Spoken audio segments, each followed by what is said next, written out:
안녕하세요. 성경의 같은 지식입니다. 지난 한 주도 잘 지내셨나요? 태풍 소식이 계속 들려오고 있는데 계속 기도하고 있습니다.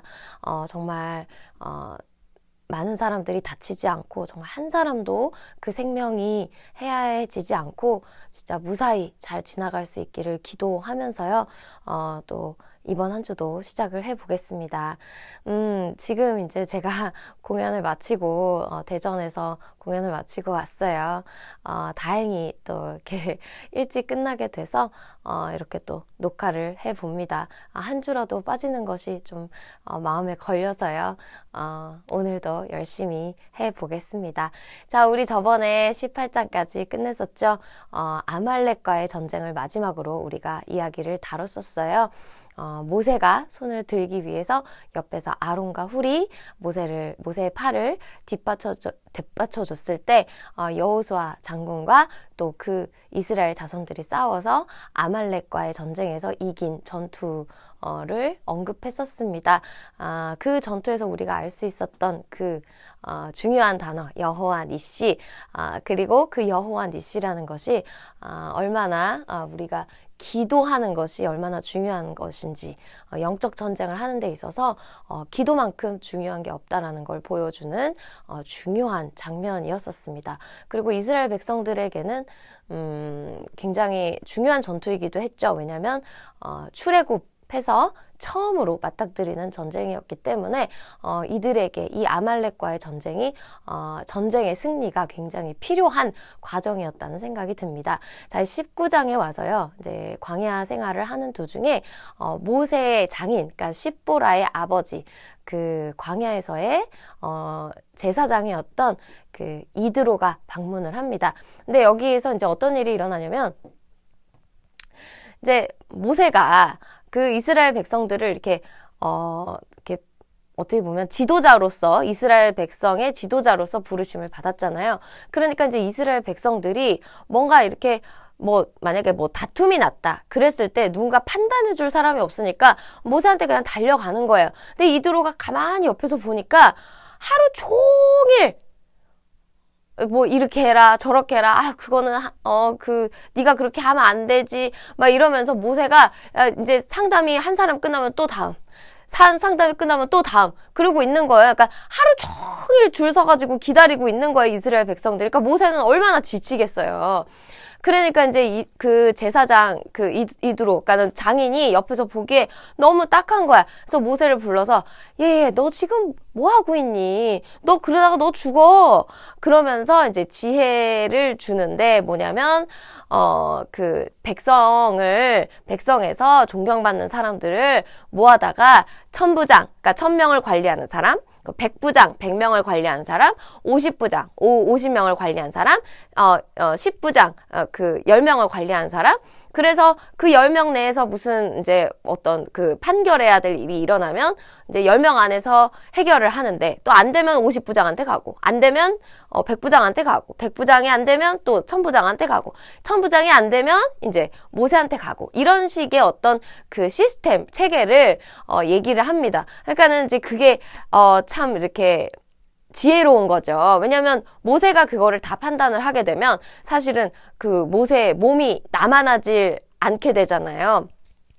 그러니까 이제 제사장이 그렇게 얘기를 해주는 장면이 이제 나옵니다. 그래서 그 다음에 이제 중요한 장면입니다. 르비딤 광야에서 떠나서 이제 시내 광야로 가서, 여러분 유명한 산이죠. 시내산. 이 시내산에서 이제 율법을 받게 되죠. 그래서 이제 그 율법을 받는데, 이제 그 율법에 대해서 이제 갑자기 등장합니다. 그래서 여기서 좀 읽는 게 이제 주춤해지시는 분들이 계세요. 근데 너무 무서워하지 마시고요.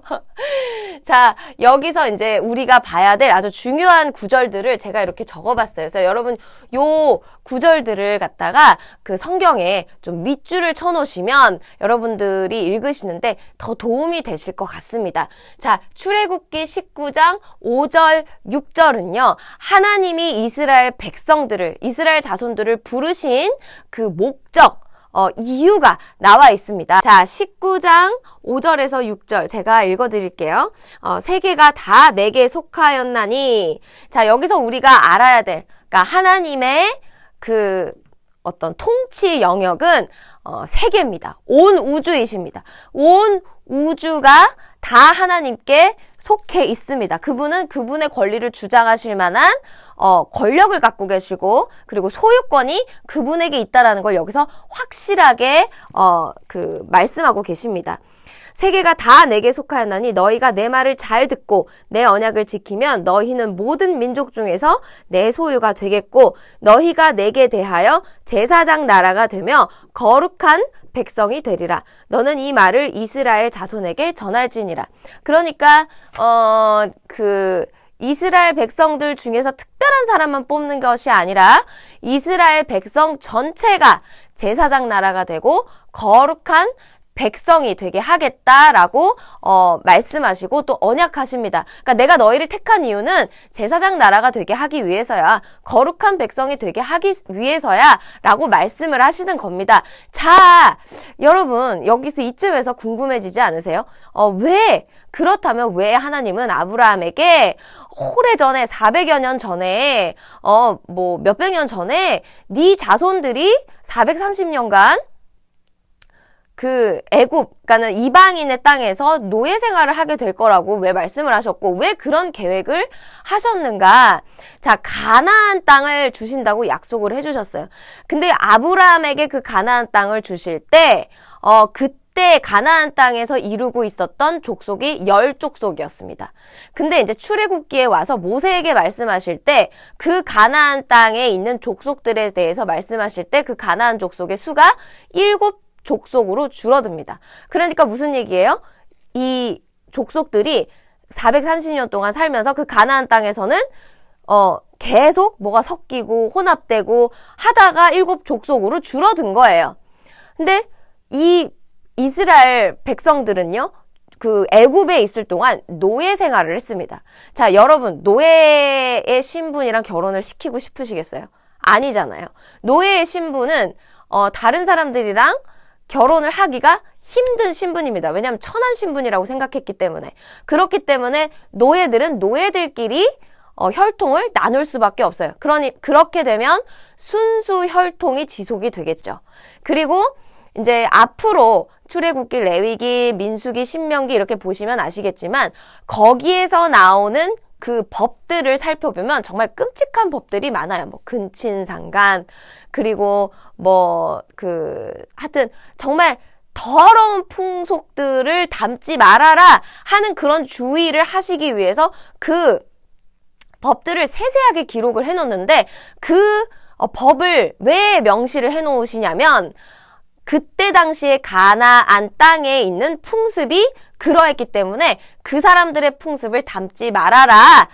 그들의 어떤 더러운 범죄 행위를 담지 말아라 하는 의도로 하나님이 이 율법 안에 그것을 명시해 놓은 것을 우리가 볼 수가 있어요.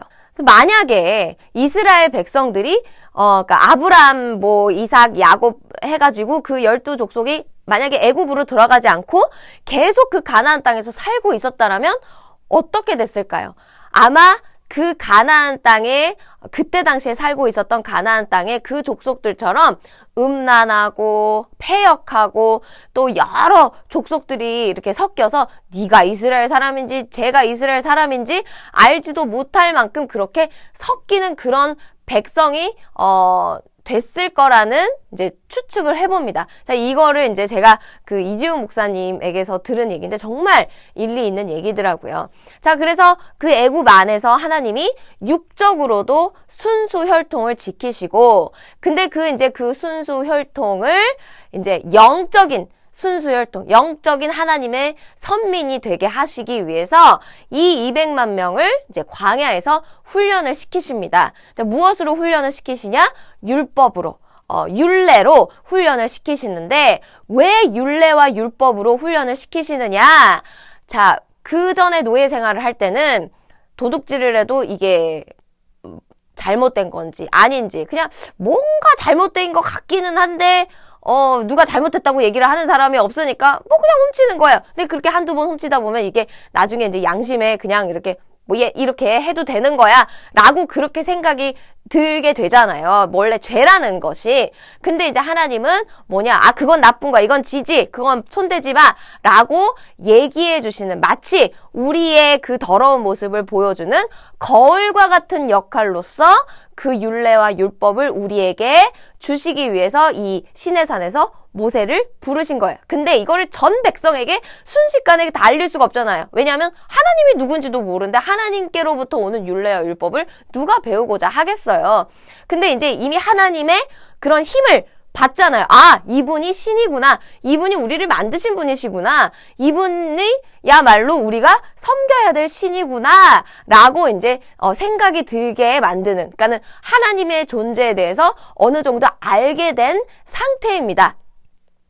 근데 이제 하나님의 목적이 무엇이냐? 야, 너희는 거룩했으면 좋겠어. 다른 민족들처럼 이렇게 범죄를 그러니까 안 무서워하고, 그러니까 저 범죄를 더럽다고 생각하지 않는 그런 민족들처럼 그렇게 살지 말고 너희가 내게 대해서 그런 거룩한 백성에 대해서 나중에 어떤 역할을 하느냐? 전 세계의 제사장 역할을 해라. 자, 제사장이 어떤 역할을 하는 사람입니까? 그 신과 인간을 연결시켜주는 중재자의 역할이 바로 제사장의 역할이에요. 그러니까 이스라엘 백성들을, 이스라엘 자손들을 선택하신 이유가 뭐예요? 이스라엘 자손만 잘 먹고 잘 살게 하기 위해서 이스라엘 자손을 선민으로 부르신 것이 아니라 너희가 이렇게 훈련을 받고 나면 너희가 나중에 다른 나라들과 내가 만나서 화목해질 수 있도록 너희가 제사장 역할을 했으면 좋겠어 라고 하기 위해서, 그 제사장 나라를 만들기 위해서 이스라엘 백성을 부르신 거예요. 자, 이 제사장 역할을 하기 위해서 뭐가 필요해요? 거룩함이 무엇인지를 알아야 돼요. 하나님의 거룩하심이 무엇인지, 그 거룩함을 유지하기 위해서 어떻게 해야 하는지, 그리고 우리가 죄가 진짜 이런 게 더럽고 이런 게 부정하고 하는 거를 알아야지만 이렇게 묻었을 때 이렇게 털어낼 수 있잖아요. 근데 이방 민족들은 아예 그 개념 자체를 모르는 거예요. 근데 이방 민족들만 그랬던 것이 아니라 그 애굽에서 노예 생활을 했던 그 이스라엘 자손들도 그 개념이 없었던 거예요. 뭐가 깨끗하고 뭐가 더러운 건지, 이게 죄인지 저게 죄인지 구분을 못하고 판단을 못했었던 상태였기 때문에 이 이스라엘 백성들을 훈련시켜야, 그래서 훈련시켜서 이 제사장 나라를 만들어야 그 다음에 다른 나라한테도 또 가르쳐 줄 수 있잖아요. 이것이 바로 교회의 개념입니다.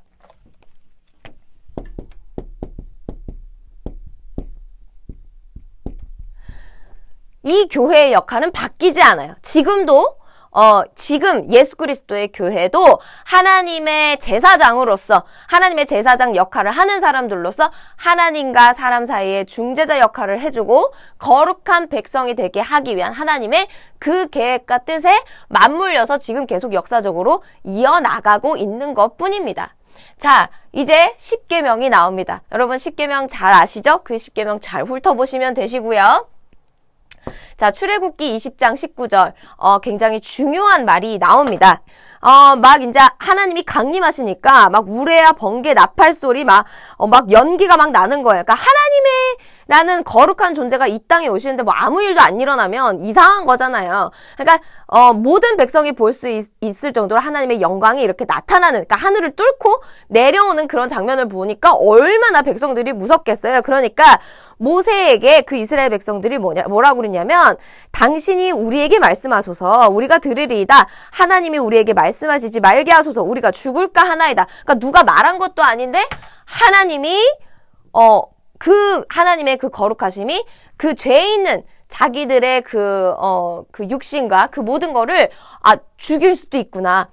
죽일 수도 있는 그런 거룩한 존재구나 라는 거를 스스로 알게 되는 거예요. 그러니까 마치 죄인이 그 심판대 앞에 서서 이렇게 벌벌벌벌 떠는 그런 그 심정처럼 그보다 훨씬 더 하겠죠. 근데 여기서 이제 이 백성이 요구하는, 그러니까 모세에게 요구하는 역할이 무엇이냐면 선지자의 역할입니다. 이 말씀과 이제 우리가 연관지어서 생각해 봐야 될 것은, 이 선지자 역할을 하는 그 약속, 그러니까 앞으로 나와 같은 선지자가 나와서 하나님과 너희 사이를 중재할 것이다 라고 모세가 신명기에 말하는 장면이 나옵니다.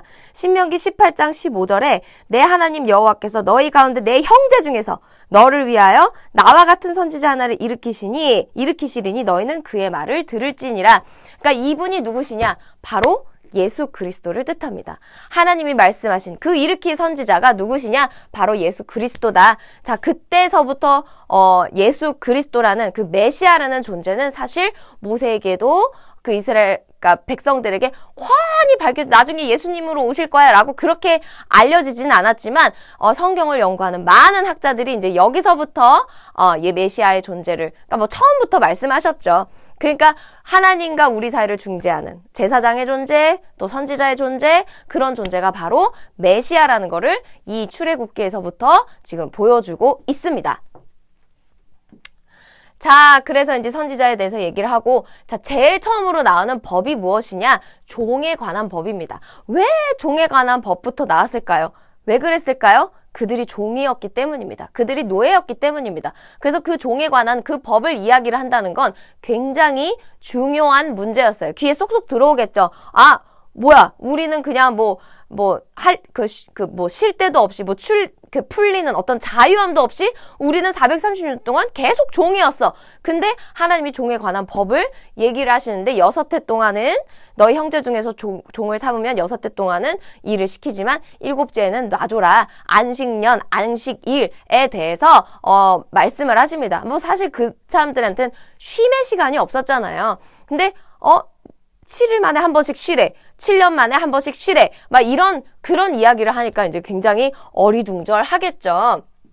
자, 그러면서 이제 여기에서 속량, redemption이라는 그 부분에 대해서 이제 언급을 하십니다. 자, 속량이 뭡니까? 값을 주고 사는 것입니다. 이 또한 예수 그리스도를 예표한다고 할 수가 있어요. 예수님이 어떤 분이시죠? 우리가 원래 죄의 종이었지만 예수님의 그 피값으로 말미암아 우리가 속량, 구원을 대속을 얻었다라고 우리가 얘기를 합니다. 이 법에서도 이 율법에서도 메시아 역할이 무엇이냐? 너희 형제를 값을 주고 사는 그런 존재, Redeemer라고 얘기를 하죠. 자, 근데 이 출애굽기 21장 23절에서 25절 여러분 잘 아시는 구절입니다. 생명에는 생명으로, 눈에는 눈으로, 이에는 이로 그렇게 갚을지니라 라고 말씀하십니다. 근데 때로는 우리가 그 말씀을 보면서 하나님 되게 무서우시다. 좀 뭔가 너무 얄짤없으시네 라고 얘기를 하시지만 자, 이것은 법의 원칙입니다. 자, 여러분 우리나라의 사법부에서도 그 법의 형량을 정하잖아요. 이 사람이 만약에 이렇게 하면 몇 년형을 구형을 한다. 또 이 사람이 살인을 하면 뭐 종신형을 한다거나 옛날에 이제 그 사형죄가 있었을 때 이 사람은 사형에 처한다라고 이제 법의 죄질을 따져서 그 형량의 값을 정하잖아요. 마치 그것과 같이 자, 지금 하나님이 그 형량의 값을 정하십니다. 이 형량의 값을 정해야만 어떤 일이 생기죠? 무서워합니다. 죄를 짓는 것을 무서워해요. 왜 일반 시민들이 죄를 짓는 것을 무서워할까요? 벌금을 내니까. 그 법이 이렇게 정해져서 그것 때문에 형벌을 받는 것이 두려워서 사실은 양심에 따르는 문제도 있겠지만 그 형벌이 그만큼 무거운 부분에 대해서는 더 짓기가 어렵잖아요. 죄를 짓기가 어렵잖아요. 그러니까 마찬가지로 하나님께서 이런 기준과 원칙을 세워놓으시지 않으면 사실은 죄를 무서워할 수가 없고 죄를 무서워하지 않으면 거룩해질 수가 없습니다. 그래서 그 거룩함에는 사실은 하나님의 무서운 공의가 있어야만 한다라는 거를 이 성경에서는 밝히 얘기를 하고 있습니다. 또 이것은요, 예수님이 우리를 구원하시는 데 있어서 반드시 필요한 법률 조항입니다. 왜냐하면 여러분 검사가 구형을 할 때도 법률이 필요하지만 변호사가 이 사람을 변호할 때도 법률이 필요합니다. 법률이라는 그 체계와 시스템이 없으면 사실은 검사도 변호사도 각각 제 역할을 할 수가 없습니다. 더 중요한 건 그 죄인을 그 법률 때문에 구원할 수 있는데 법률이 없으면 그 어떤 것도 이 죄인을 죄에서 구원할 수가 없어요. 그러니까 법이 있기 전에는 뭐냐면 죄인이 죄를 지면 죽음인데 심판도 안 거치고 죽음에 이를 수 있었다라는 거를 우리가 볼 수가 있어요. 그래서 눈에는 눈, 이에는 이라는 이 법칙은요, 그러니까 이 사람이 범죄를 했을 때 이 범죄를 갚을 수 있는 방법은 만약에 생명을 해한 사람이면 생명으로 대신할 수 있는데, 자, 만약에 누가 나 대신에 죽어준다라고 얘기를 하면 나 대신에 이 사람을 죽일 수도 있다라는 법이 성립이 되는 겁니다. 그러니까 예수님이 우리를 구원하러 오셨을 때 만약에 이 법이 없었으면 예수님이 죽어주셨어도 우리는 구원받을 방법이 없는 거예요. 그래서 율법은 구원의 그 징검다리 중에 하나입니다. 그걸 잘 기억하셔야 됩니다. 자, 그리고 이제 배상에 관한 법, 이제 도둑질을 했을 때 5분의 1을 더 이렇게 얹어서 줘라. 막 이런 배상에 관한 법, 그리고 위증죄, 거짓 증언을 했을 때 어떻게 된다, 라는, 그런 이야기들을 또 얘기를 해주고요. 또 안식년, 안식일, 이거는 약속에 관한 하나님의 언약입니다. 그러니까 우리가 자유케 된다라는 거, 그리고 쉼을 얻을 수 있다라는 건 예수 그리스도 안에 있을 때 우리가 비로소 자유케 된다라는 거, 예수 그리스도 안에 있을 때 우리가 비로소 진정한 평안과 쉼을 얻게 된다라는 그 약속을 지금 이 날짜와 절기를 통해서 보여주고 있습니다. 그래서 이제 가나안 땅에 들어갔을 때 이런 일을 해라. 그리고 내가 너에게 이런 지경으로 약속을 해주겠다. 그 땅을 너에게 주겠다라고 말씀하시는 장면이 나옵니다. 그리고 이제 그 시내산에 그 밑에 가가지고 그 이스라엘 장로들과 모세와 아론과 나답과 아비후가 하나님과 함께 먹고 마시고 난 후에 그 다음에 모세가 시내산에 올라가서 40주야를 있으면서 하나님이 직접 써주신 이제 돌판을 받게 됩니다. 자, 오늘은 여기까지 설명을 하도록 하죠. 자, 여기 이제 적혀 놓으신 거를 그냥 대충 훑어보기만 하셔도, 자, 출애굽기에 이제 모세가 율법을 받기 전까지의 그런 과정이 그냥 이렇게 쭉 이렇게 나와 있어요. 그러니까 너무 세세하게 막 그걸 읽으려고 하시지 마시고요. 읽으려고 하시는 분들은 또 읽으시면 좋으실 것 같습니다. 이제 그거를 요런 식으로 이렇게 밑줄을 그으시면서 이렇게 띄엄띄엄 보시면 그것도 머릿속에 들어오니까 그렇게 해보시는 것도 좋으실 것 같습니다. 자, 제가 마지막으로 기도하겠습니다. 하나님 아버지, 또 이렇게 말씀 함께 나눌 수 있게 해주셔서 너무나 감사하고요. 하나님, 우리가 예수 그리스도를 아는 데 있어서 정말 이 율법을 아는 것이 얼마나 중요한지를 오늘 이야기를 나눴습니다. 주님, 우리가 정말 예수 그리스도의 구원을 얻기 위해서 정말 하나님이 설치해 놓으신 그 시스템과 그 체계들을 우리가 이해할 수 있게 하여 주시옵시고, 그것을 통하여서 우리가 죄가 얼마나 무서운 것인지, 또 우리가 얼마나 하나님이 거룩한 백성이 되기를 원하시고 또 제사장 나라가 되기를 원하시는지를 주님 우리가 알 수 있게 하여 주시어서 우리를 예수 그리스도의 성령으로 거룩하게 하여 주시옵소서. 이 모든 말씀 주 예수 그리스도 이름으로 기도드렸습니다. 아멘. 여러분, 태풍 잘 지나가서 건강하게 잘 보존하셔서 주님의 보호하신 가운데 있기를 기도합니다. 다음 주에 또 출애굽기 들고 올게요. 여러분, 다음 주에 봬요. 빠이.